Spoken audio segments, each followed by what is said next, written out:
ethics. And to many intellectuals and scientists and academics, ethics is a very strange field because it has a lot of practical value. It's very pragmatic, it's useful in our day-to-day life, it has a lot of utility.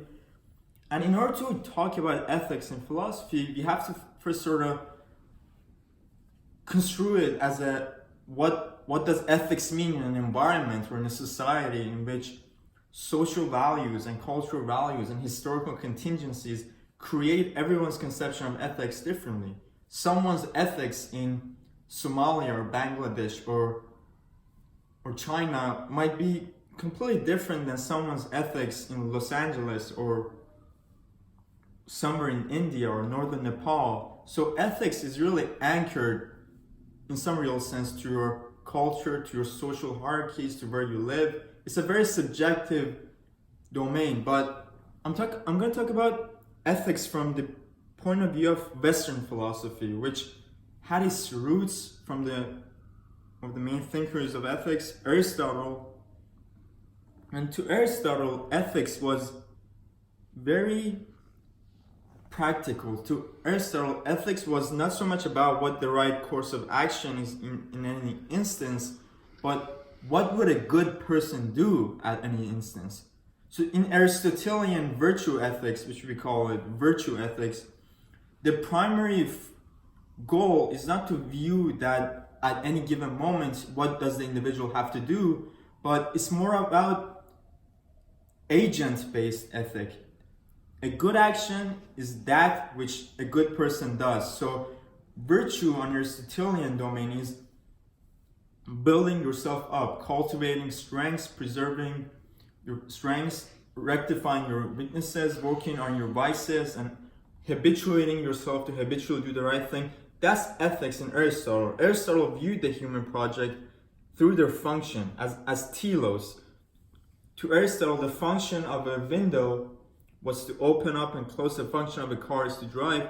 And the function of humans is to live rational, ethical lives that utilize reason and honesty at every given moment. And when you look at humans in a teleological perspective, telos in philosophy means purpose, then the objective becomes quite distinct. It's not so much about maximizing happiness or maximizing well-being. It's more about the individual building themselves up to become a better version of themselves.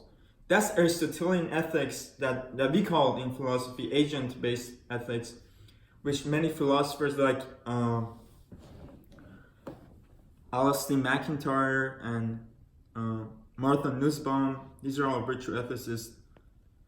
The other field of domain in ethics is, which I identify as, is deontological ethics, which began with Immanuel Kant, who was born in Königsberg, Prussia, which is synonymous with duty-based ethics.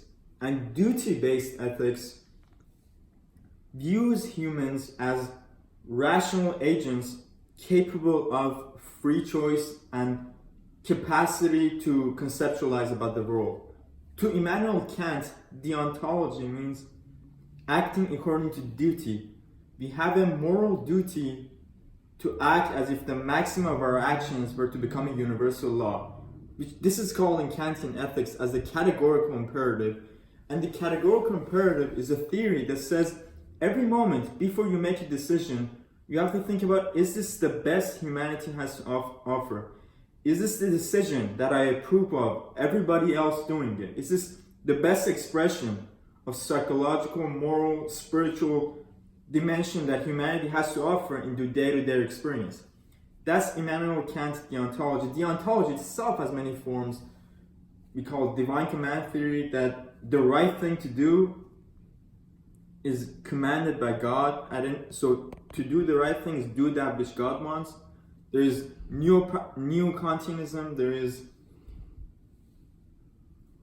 I guess, deontology is itself is a very vast field, which a lot of contemporary philosophers like Christine Korsgaard and Anscombe and James Doyle are working on, at T.M. Scanlon.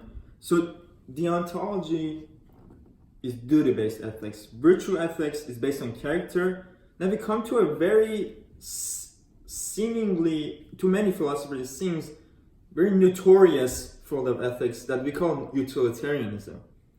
Utilitarianism was originated with Jeremy Bentham and John Stuart Mill, which viewed the human project through maximum happiness for the maximum amount of people. And that's sort of strange, because when you view ethics in such a way, then it's not so much about the intention or the individual doing the right thing or building character. It's all about the outcome, the consequence.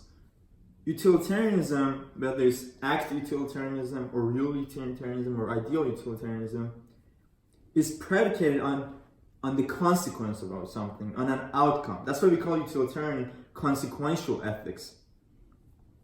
Consequentialism looks at ethics through what the result is. So if you lie to someone, if that lie saves 100 people, that has a lot of utility because it saved human lives. So if what is the right thing to do is that which maximizes the amount of happiness for the maximum amount of people. That's called utilitarianism, which is viewed through its utility.